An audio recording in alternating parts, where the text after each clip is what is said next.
Hi, I'm Ben, And I'm Ernie. and this is Budget Nerds.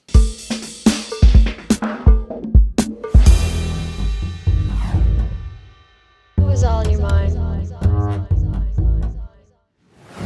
You are not alone. No, you are not. All right, Ernie, we are back in the saddle, just the two of us, coming to talk about some money psychology again.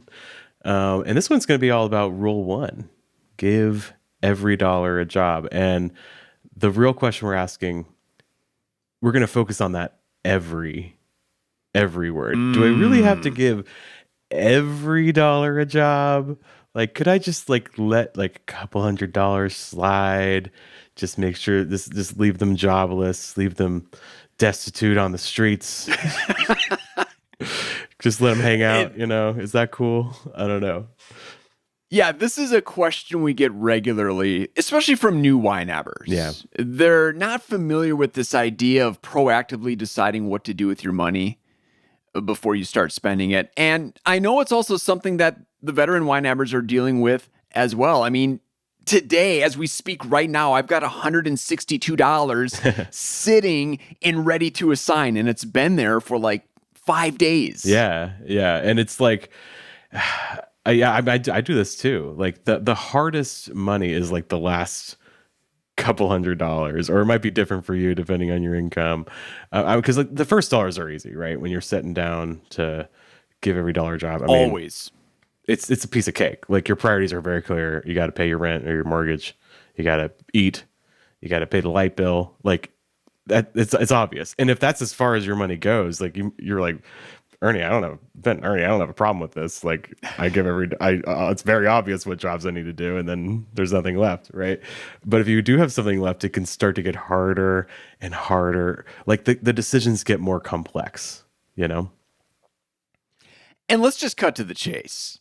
Yes, you need to give every dollar a job. That's what we're going to be saying on this episode. We're going to take a hard stance. We're going to be very opinionated, right? In this episode. But why though? Like why? Like what is the actual reason? And I think it comes down to this. Okay. I'm going to tease this. I was taking notes on this. I was reading some blogs. I was like trying to we need to clearly articulate this. And I think the reason why is because YNAB is all about ruthlessly rooting out self-delusion. That's what YNAB is all about. It's about ruthlessly rooting out self-delusion. And if you don't give every dollar a job, you're deluding yourself. You're not admitting that your money is scarce. So I think that's really the crux of what we're going to talk about. You're not acknowledging that money can only be spent, or a dollar can only be spent on one thing and not two things and not three things, right? Right. You're almost thinking, I don't know exactly what I could do with this. I know there's maybe some different things out there. So it's almost like you're making multiple plans for this finite amount of money that you have. Yeah. And we talked about how it's like really easy at first where the money needs to go. But then when you start to get further down the line, it gets harder and harder. Like the decisions become more complex because you have to engage with ambiguity more. Like at first it's like, oh, the money needs to go to rent, right? But later it's like, well, I could use this money for dining out, or I could use it to save for a new phone. All your smaller priorities start to like jostle each other around, and it gets harder and harder to just make a choice and put your flag down, and make a decision. And I think that's a big part of it for me is that difficult piece. Yeah. Because you really do have to prioritize. I mean, that's a lot of work to walk through. Okay, what actually matters to me? Do I want to go out to eat more, or do I want that new phone? And if I'm honest, I think there's a lot of days where I'm just like, I don't want to think about that. Yeah. I'll save that decision for another day. But I think if we really do want clarity and confidence around our money, we need to do the hard work of figuring out what every single dollar needs to do. Make a plan based on what our information is today, what our priorities, our circumstances are, knowing that we can always change that plan later on.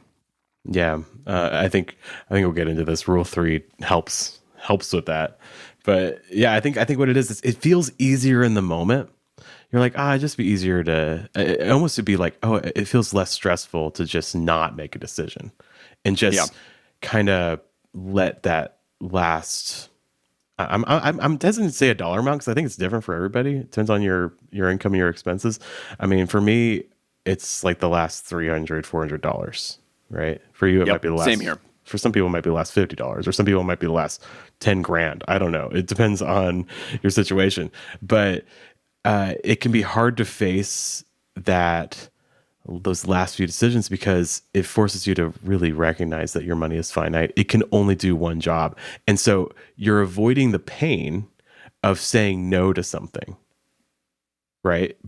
Because if you give it a job, you're by definition not giving the job to something else. And so if you just kind of leave it and say, I'm not going to give every dollar a job, you can be hand wavy about it and you can kind of just avoid the pain, avoid the discomfort of saying no to these vying priorities. And the result is you have more ambiguity. You don't actually know what you want. And that's not what we want. We want you to have very clear priorities. And the other thing that's might be going on here, especially with new YNABers, is thinking, well, if I assign money to a category, then I'm making a plan to spend it in that particular way. And that's not the case at all. Assigning does not mean spending. Yeah, that's true. Assigning is just simply making that decision, like we're talking about, doing that hard work of figuring out what the priorities are. What do I want that money to do right now? And then you just always know in the back of your mind, well, I can change my mind, right? If priorities change, circumstances, information, if any of that changes, I can change what that money needs to do for me. But right in the here and now, I'm going to think through what that money actually needs to do for me, what I want it to do for me, and I'm going to make that call. Yeah, I think there's I think the way this expresses itself the most is people want to have, let's say, like, I want to have like a checking account buffer, like I want to have like a minimum amount that I'm going to let my checking account get to. Okay. And I think that on one hand, and sometimes, if somebody's really insistent on that, I think we know that if you use YNAB, you're going to have more cash than you've ever had before because you're saving for all these things. And like that need is going to start to go away in time. But if folks are like really on the edge and they're really anxious about it, we just say, hey, create a category called checking account buffer, put X amount of money in there and just leave it. And that's a job. But it's also, I'm a little uncomfortable with it because it's also not a job. Like it's too vague, I think. It's just like money that is hanging out in your checking account and that's what it's for, And I think that I do think that some people are like, yeah, I need that because I am anxious about overdrafting or something like that. But I think it's also a way to kind of skirt around rule 1 and not give every dollar a job. Do you know what I mean? You've seen this phenomenon, right? Oh, absolutely. And I know exactly what you mean. I've never thought of it in the terms that you're laying out here, but it makes sense. And I think it's that mindset shift when you are making decisions based on the account balance, right? I've got $5,000 in my checking account. Can I buy this thing? Mm-hmm. It makes sense to have that buffer in place. Yeah. Because you might not be able to trust yourself. You might not know all of the information when you're making a particular decision. Oh my goodness, I completely forgot about tax bill. Right. So I wish I wouldn't had spent that money. Well, thank goodness I have this buffer in place. Mm-hmm. But when you make that mindset shift to YNAB and relying on category balances, because you've given a job to every single dollar, you know exactly where you stand with your money. Yeah. So you really don't need that artificial buffer anymore because, right, the buffer it's built in. That scarcity is already built into the plan. Yeah, I think it starts to go away the more you use YNAB. You just stop even thinking about accounts, like that's just not even a thing that's in your head. Right. You don't, because accounts start to matter so little the more you use YNAB too. So like that need goes away. But I do wonder if there's part of it is just, I don't want to give this last $500 a job. I'm just going to like let it sit in the checking account and not really have a purpose, you know? But then like, I don't know, I'm of two minds about it, Ernie, because like, it is true. Like you are giving it a purpose. You're giving it a purpose to give yourself some peace of mind that you're not going to overdraft and you're not going to accidentally spend too much out of checking or something. But also it's too vague. I don't know. I Well, what struggle about with an emergency fund? it. That could Yeah. be similar. I mean, for the YNABer who has broken out the emergency fund already, right? They have their individual true expenses that they're saving for. Is the emergency fund too vague then? Or even just calling it the emergency We've fund. talked Maybe about it just, this a lot. yeah, right. Yeah. Maybe it just needs to be more specific. The I think job it's a of those job. dollars. I think it's a job loss fund. It's income replacement if you lost your job. That's what an emergency fund really is, and that's like the last remaining reason to have an emergency fund that I can think of. And I have one. I call it a prudent reserve, which I think opens it up a little more than an emergency fund because it's like not for emergencies. It's just like this is a reserve because it's just like I value prudence. You know what I mean? Yeah. But really, I feel like I should just call it a job loss fund. I think that's what it is, But I think we're getting ahead of ourselves. I mean, I really what we're talking about more than anything is just leaving $100 in ready to assign or in like a generic like savings category or like a generic like even like a whack-a-mole category or something like that. Just kind of like not really giving it a purpose, just kind of having it in reserve, the problem is you don't let go of the ambiguity. No, it's not that you don't let go of it. It's that you don't contend with it. You don't make a decision and you delude yourself into thinking that money can do much more than it can actually do. Because if you actually give those last few $100s a job, like all the possibilities that it's like a quantum thing. Like all like that money is like interposition, it's I'm getting all sciencey here. It's like, you know what I mean? It's like it exists in like multiple states, but if you give it a job, it collapses it into one possibility, right? Yeah. And that can feel uncomfortable because you're saying no to other things, right? You're blowing my mind with all of this going out here to kind of talk. I'm just trying to get to like, okay, but I'm getting too. But why is that broad. important? Yeah, like because obviously your life isn't going to fall apart if you got $300 sitting in there and ready to assign. But why do we want people to do that hard work of actually sitting down, thinking through their priorities? Like, what do we get out of that? We're all about removing money stress. And I think uncertainty, ambiguity will lead to more stress in the future, right? If I just kind of leave this money and I don't like do there's two things going on. First of all, it's going to lead to more money stress because when it comes time to spend that money, because you will spend it. Yep. Right. When it comes time to spend that money, you will have to actually spend it on one thing instead of the 5 things that you're spending it on in your head, right? So you feel the pain then, but you're just being reactive. You're not being proactive. You're just spending it on something that comes up instead of actually deciding what's important to you. It's like life just kind of happens to you instead of you deciding, so right. You're not going to get rid of the stress. You're just delaying it. And you're also removing the opportunity to actually discover what matters to you. And that's what is really important. If you embrace the scarcity of your money and say, every dollar can only do one job, your priorities rise to the top. And I think that a lot of people are using YNAB and just missing that. They don't know what their priorities are because they won't go all the way to zero. Yeah, You or know? maybe those priorities are just too vague. Like, I want Yeah. to spend less, or I want to save more, kind of things Yeah. like that. Yeah. It's just, like it's just like makes you want to like spit it out of your mouth. It's like, but why? You know, like I want you to know what you value, and I don't know of any other way to discover that than to actually allocate all your money and say, yeah, this is it. This is Yeah. what I care about. You know? What would you say to the person who, all right, they take the advice.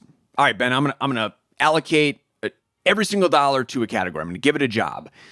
But then they second guess those jobs and they find that they keep coming back and reassigning them to different priorities.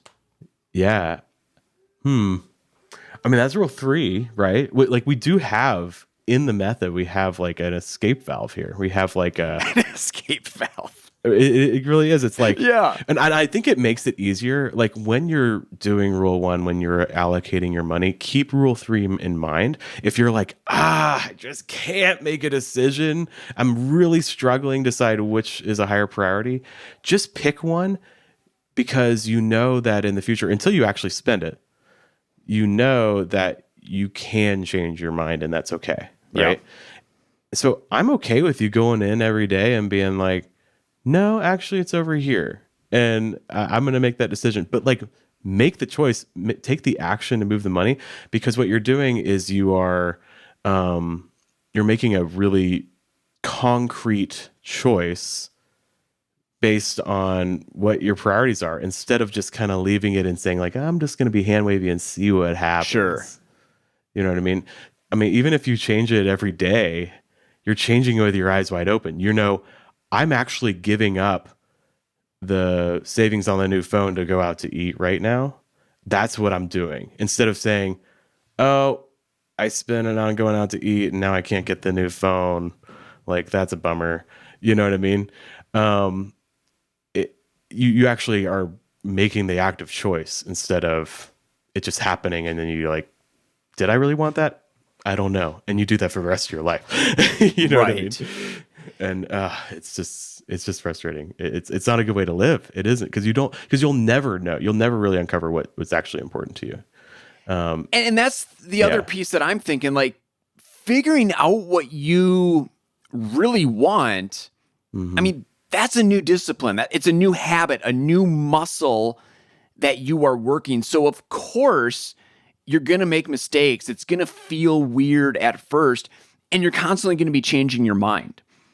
Yeah. But I think as you get used to that habit of bringing ready to assign all the way down to zero, giving a job to every single dollar, you're going to get a lot better you're going to be able to zero in on what matters to you a lot better. And then you're just going to know. And then I think the second guessing and the changing of the mind, I think that reduces over time. At least that's what it's been in my personal experience.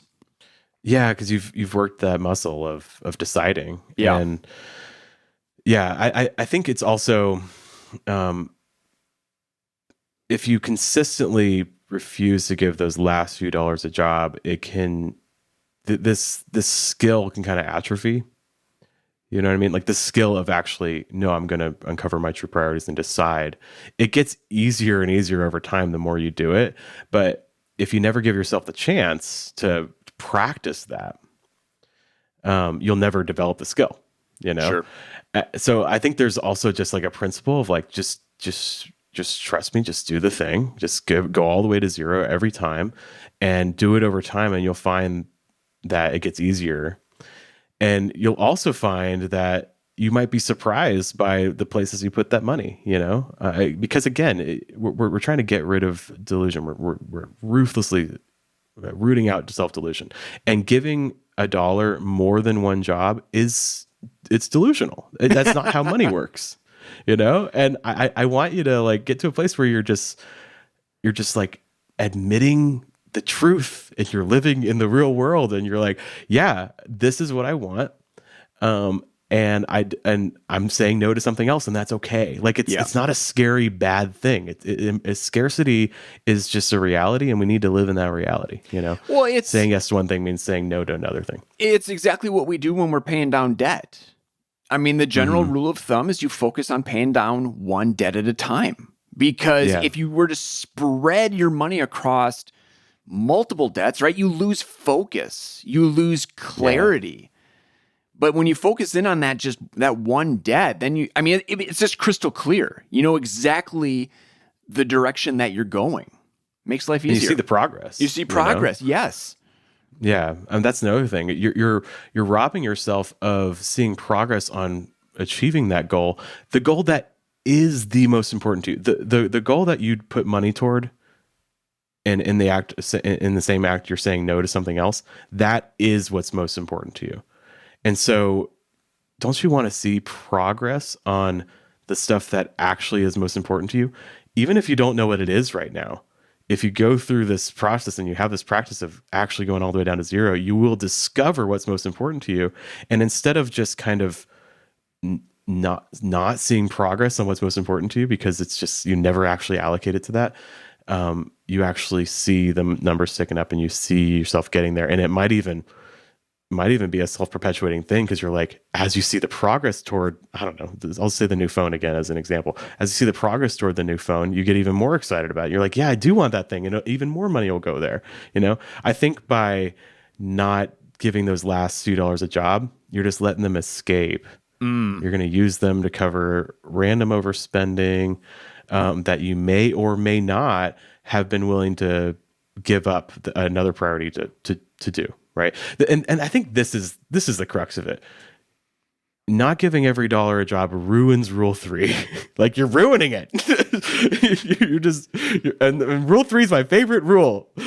Roll with the punches. Like, it's my most favorite thing about YNAB. It's in it because it's just rule 1 again. Right.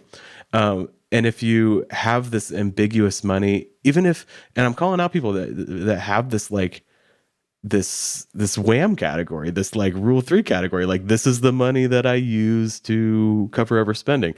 Like, if you do that, you're missing out, because you're not being clear about the trade-offs you make. If you say, I don't have any money in dining out, but I want to go out to eat today, I'll just take it from this amorphous blob of money that I have, right? And you're doing that instead of saying, no, I'm going to take it from the new phone category, and I'm giving up the new phone. This is what I'm doing. And you might say, no, the new phone's more important. I'm not going to go out, or I'm not going to get as nice a meal, or maybe I'll go somewhere else. Or you might say, no, the dining out right now in this moment is a higher priority to me than the new phone, and that's okay. Like, either one's fine. I don't care which one you pick. I just want you to pick something, instead of just it happening, So I guess what it is it ruins rule 3, because you're not making trade-offs. You're making, well, you are making trade-offs, but you don't know what trade-off you made. It's just ambiguous, and that causes all kinds of stress too, right? Yeah, that's such a good point, because trade-offs, I love trade-offs because it helps me. I realize I can't have it all. Yeah. Right? Like, if there's something I really, really want, then I'm not going to do this other thing. Mm-hmm. I'm going to go towards that main priority. And I can see where having that wham category, right? Just, okay, I know I'm going to overspend. Let's just kind of plan for it, a sense. It takes away that opportunity to make a trade-off. Yeah. For you to prioritize what matters most to you. And that's really important. Like, I think that is good for people to figure out what they want. And I would hate to rob that opportunity from someone. Yeah. I feel like we should explain what wham is real quick. Oh, right. Because so if you don't know, this is a thing in the community. We didn't make it up, but the YNAB community did. It's WAM, whack-a-mole. It just means it just refers to the act of it just refers to the act of moving money from one category to another to follow rule 3. That's all it is. So if we say wham, we mean following rule 3. But yeah, it's man. Here's what it is. you're making a trade-off here. You're going to accept some of the pain right now of actually saying no to things, embracing the scarcity of your money. Like sit in that discomfort and be like, yeah, this is good, and embrace that. And in exchange, you'll discover what you want out of life. That that's valuable. That's huge. So in exchange for a little bit of pain of giving every dollar a job, which means saying no to some things and embracing the scarcity of your money, you'll discover what actually matters to you. And I don't think there can be anything more valuable. Like figuring out what you want out of life, that's the first step. And then you can actually make it happen, But if you shy away from that pain over and over and over again consistently, you're never really going to know what you care about. And if you don't know what you care about, you can't bring it into fruition. So that's what it's all about. This has me thinking of tracking accounts. Oh, all right. Let's we get have software, because I feel like we're getting pretty heady here. This is what I love about Ernie, guys, because I'm always like, it's like your mind is going out into the world, and Ernie's like, let's talk about tracking accounts. I'm just all about the practicality, right? It's good. This is why we're a good team. All right, tell me about tracking accounts. So this comes up a lot in workshops. Folks don't want their savings included in the budget. They don't want their emergency fund included and ready to assign.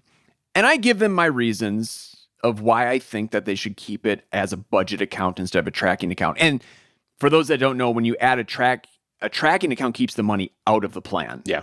Mm-hmm. So if you have $5,000 in an emergency fund and you put that as a tracking account in YNAB, you don't have to give jobs to those $5,000. It's like YNAB doesn't even know about that money. But now I'm thinking, because of, trying to make a case to those people, here's why I think you should include it in YNAB. They're missing out on an opportunity to line up that money with their priorities. Mm-hmm. Now, more often than not, if we're using that emergency fund example, yes, that money primarily is going to be used for emergencies. But what if they get to a point where things change? They have money set aside for true expenses, and maybe without even realizing it, they don't need that much money set aside for emergencies or for a job loss. Mm-hmm. So there's this money in this tracking account that YNAB knows nothing about. And even that is kind of being hid from yourself a little bit. And you're losing that opportunity to maybe redeploy those dollars in a different way, to line them up to other priorities that have, since you started YNAB, maybe become more important to you. Does that make sense? Yeah. You're just allowing yourself to spend that money in your head multiple times. That's what you're doing if you leave it out, The only time I think it's totally acceptable to leave a savings account out is if it already has a very specific, clear job. Like an HSA. Exactly. That's exactly where I was going. Like an HSA. Okay. A health savings account. So if y'all know what we're talking about, if you're not American, you have no idea what we're talking about because you don't pay for medical expenses probably. But an HSA is a health savings account. It's a special tax account that is only like legally tax reasons. You'll get penalized if you don't. You can only spend it on medical expenses like prescriptions, visits to the doctor, hospital bills, stuff like that. So that has a super duper clear purpose. It has to be for medical. So, right. And I actually put my HSA on as a budget account, and then I put all the money to a medical category, and it was a flipping nightmare because like I had to work. I had to track it, and I had to play matchy. We hate the matchy. We talk about it all the time. I had to play matchy, make sure the medical account was the same as the HSA because it had to match. And It's just like, this is dumb. It already has a job. Just put it in tracking, or don't put it in YNAB at all. So there's like tax reasons why you might have that, or especially if you're new to YNAB and you've been budgeting with accounts. That's a phrase we use a lot, where you have like a savings account for a vacation that you're planning this summer. You have another savings account for a new car, right? my first thought is you don't need to put that into YNAB because it has a job. But you make a really good point though, Ernie, because that purpose can change, right?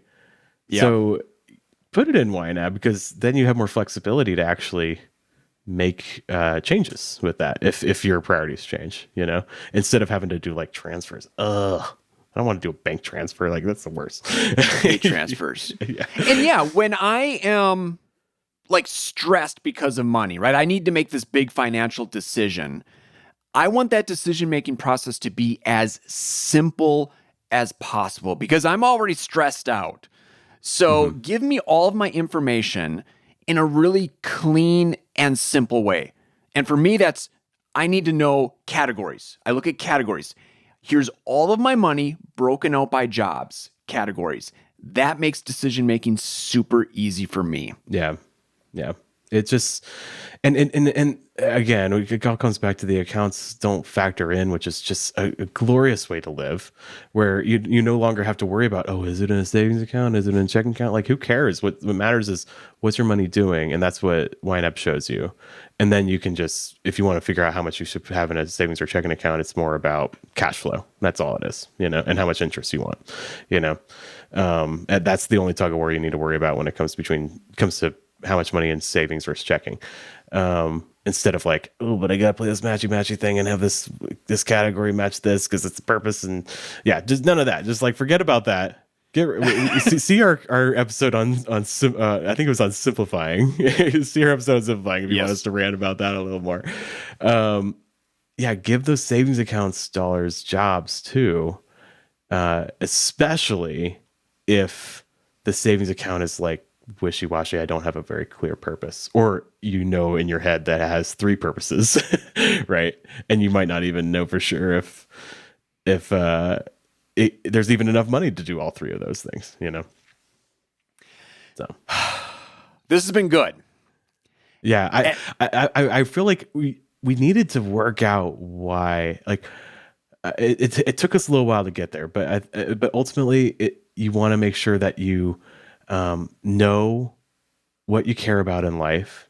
And I don't think you can do that unless you actually make the decision to say no to something else in order to say yes to what you actually care about. And that's what we're doing when we allocate our money. Just take the plunge. You got money and ready to assign, give jobs to those dollars, and then just see what comes of that.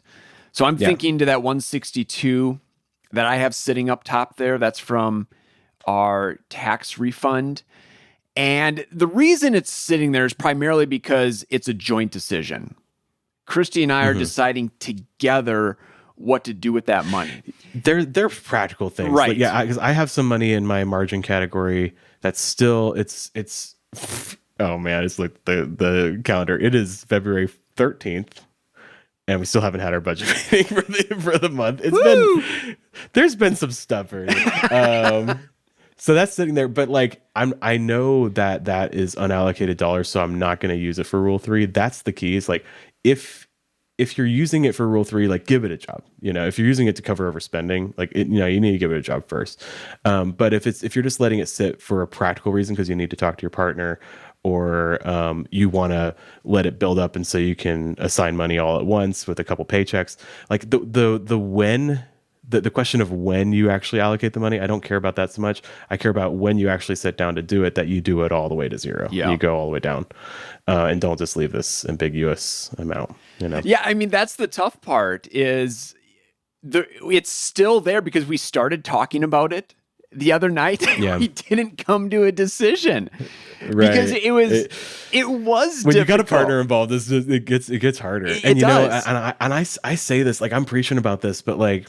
Yeah, some stuff has come up, and I grabbed some money from there because it's been too long that it's been sitting there, So like we really need to take care of it. And actually, we're going to take care of it tonight. That's the plan is to have our budget meeting tonight. We were going to have it yesterday, but I had then my friend wanted to play board games, so I went and played board games, and then we were going to do it the night before, but then something else.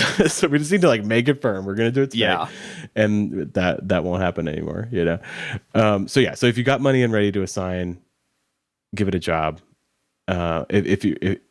For goodness sakes, that drives me nuts. Like I can't have any money ready to sign. It just like makes me crazy. But it's not just that. If you have like a rule 3 category. Like if you have like an overspending category, give that money a job. Like just try it. You can change your mind later. You can go back if you want, but like try it for like 2 months, okay? And actually give it a purpose. Or if you have a category that's like a checking account buffer, just give it a job, see what happens, you know? Any of those weird, real vague categories that you're just have money parked in because you don't want to make a decision. That's what it is. It's like, ask yourself, do I have this money here for a real purpose? Or is it just because I don't want to make a decision about it? If that's what it is, go ahead and make a decision, see what happens. By making a decision means moving it to a more specific category. Yeah. And for those of you that have the tracking accounts, your savings accounts as tracking accounts, bring that on the budget and think through that amount. Like just stare at that amount of money and ready to assign. What do I want this money to do? And probably, there's going to be no change of plans, right? This is for emergencies. Great. Perfect. Maybe something else surfaces. Yeah. Give it a job. Ultimately we're asking, how do you want to spend your money? That's what it is. And that's one of the most important questions in the whole world that you can ask yourself, because it's about actualizing what you care about. In order to do that, you need to actually figure out what you care about. And the way you figure out what you care about is you actually give every dollar a job, every single one, all the way down to zero. So with that 162, we're trying to decide, do we want to do something together with it or split it up, 81 per person? And just like put it in your personal spending? Right. Or there's some... What are the camps, Ernie? There's some priorities I'm thinking about. I could use it to put towards that basement freezer that I've had my eye on for a long time, or more random lawn tools come the spring. So some tough decisions need to be made. Secondary thing. First, you need to make the couple's decision. Yep. Like, do we, like, you need to make a decision about the decision. Like, are you deciding to allocate it together, or are you deciding to allocate it individually? Yes. And if it's the individual, then you actually have to allocate it yourself. So, oh yeah. I totally get that. If history repeats itself, I'll probably just be making a decision for Christy. I'll just dump $81 into her personal category, and then I'll dump 81 into mine. At some point, you just like, we gotta decide, and the buck stops with you here. Yep. We can't go 3 months with this and ready to assign. Yeah. Well, if you bring it up with her like 3 times, she's gonna be like, "Listen, I don't. Clearly, I don't care. Yeah. So please just do it." Obviously, she's not thinking about this freezer as much as I am. Yeah, she's also probably not thinking about the psychology of discovering your priorities and stuff. Man. Okay. Yeah. Well, I think we've wrapped up this topic. Any other thoughts, Ben? No, I better stop. Okay, well, if whatever's left over, save that for your Instagram lives, because you always have great content there. My next plan for Instagram lives this is funny. I'm plugging a specific Instagram live, but it'll be long over by the time people hear this. But my next plan for Instagram lives is just to go through my categories, because people love it on Budget Nerds. So I figured they would just love it on Instagram. Nice. So that'll be an easy one. But yeah, I do get pretty ranty, pretty overzealous on Instagram lives every Thursday morning. So if you want to head over there, enjoy. The recordings are on our feed too, so y'all can just listen to me go off, and yeah, it's always fun. They're fantastic. I love checking in on your lives. I always do. Thanks, Ernie. Appreciate it. All right. Before we let you go, we want to hear from you. So we're going to be doing an episode in, I don't know. I can't do the math in my head because of recordings and release dates, but it's a while from here. Mm-hmm. And we're going to be talking about boring financial goals. And so we are looking for examples of something out of the ordinary when it comes to money goals. Instead of, I want to spend less or I want to save more, what are your unique, cool, rad financial goals? Yeah, define that however you want. I'm really excited to see what people come up with. And you can drop those goals in the comment section of the YouTube video. Otherwise, email them directly to us, budgetnerds@ynab.com. Love it. All right, should we do some YNAB wins? Let's do it.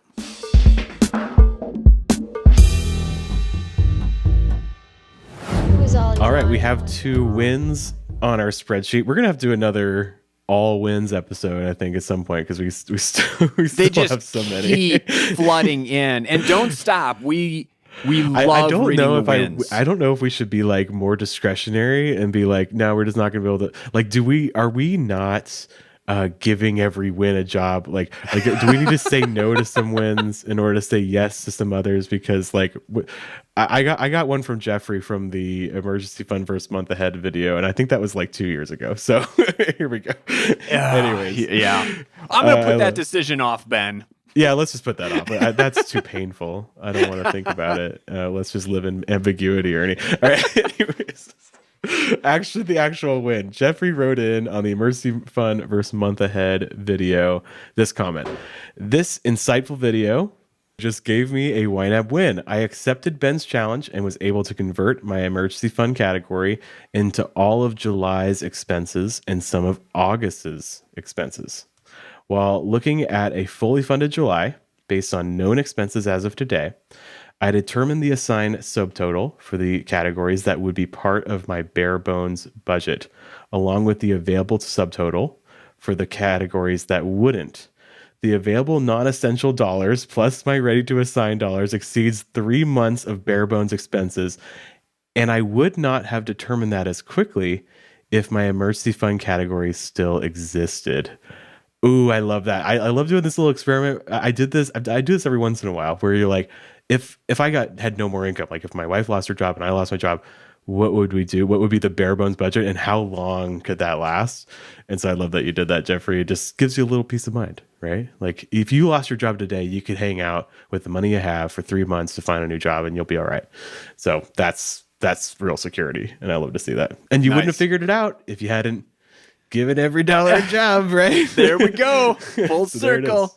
There it is. My win comes from Joanna.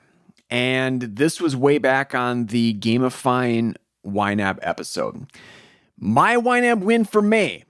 We finally, after so many months, did not spend more than allocated for eating out. That's huge. Wow. Congratulations. I celebrated by promptly ordering pizza on June 1st. And that is just as awesome, right? I'm glad that you didn't put that towards a debt goal or a savings goal. You did something fun. You celebrated. Congratulations, Joanna. I'd love to see it. Love to see it. Man, that is a real achievement. I mean, I've been using Wine Up 10 years, and I could probably count on one hand the number of times I haven't overspent on dining out. So. Seriously. It's really good. Really good. All right. Well, if you have a YNAB win, drop it in the comments on YouTube. Otherwise, email us budgetnerds@ynab.com. And as of right now, we do plan on sharing them all in the show. So maybe that'll change. But we at least we do read every single one and love reading them. So thank you. And remember, no win is too small or too big. Mm-hmm. You know, something like having money left over and buying pizza, huge win. Or maybe it's a mindset shift. Mm-hmm. A lot of different ways you can go with these wins and keep them coming. Maybe you paid off $1 bajillion in debt in 6 days, and you want to tell us that? Those are cool too. The traditional wins are good too. So whatever you want. All right, friends. Until next time, happy YNABing. Happy YNABing. See ya.